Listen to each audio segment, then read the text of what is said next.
भारत पाकिस्तान सामन्यापूर्वी राज्यभरात ठाकरेंची शिवसेना रस्त्यावर, पंतप्रधान मोदींना साडी चोळी आणि सिंदूरची भेट पाठवत निषेध, तर सामन्याचे लाईव्ह टेलिकास्ट दाखवल्यास पडदे फाडण्याचा इशारा। भारताचा संघ जय शहांच्या दबावामुळे सामना खेळणार, संजय राऊतांचा हल्लाबोल, तर सामन्यासाठी 1.5 लाख कोटींचा जुगार लागल्याचा संजय राऊतांचा दावा। आपल्या लोकांचं रक्त सांडलेलं असताना पाकिस्तान सोबत सामना खेळू नये, नाना पाटेकरांची भूमिका, तर खेळाडूंचा दोष नाही, सुनील शेट्टी पाकिस्तान सोबत सामना खेळण्याच्या बाजूने।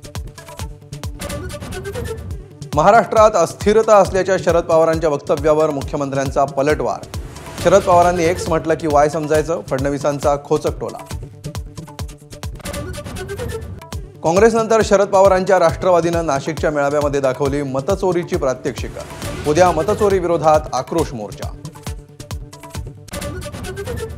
लक्ष्मण हाकेंच्या प्रस्तावावर मनोज जरांगेंचं प्रत्युत्तर, कोणता मराठा सुखी ठेवला, जरांगेंचा अजित पवारांना सवाल, तर अलिबाबा उल्लेख करत छगन भुजबळांवर टीकास्त्र। रोखठोक अजित पवारांना पुण्यातील महिलेचं आव्हान, मनोहर पर्रीकर ट्रॅफिक पाहण्यासाठी फिरायचे तसे तुम्हीही फिरा, पुणेकर महिलेची थेट अजित पवारांकडे मागणी।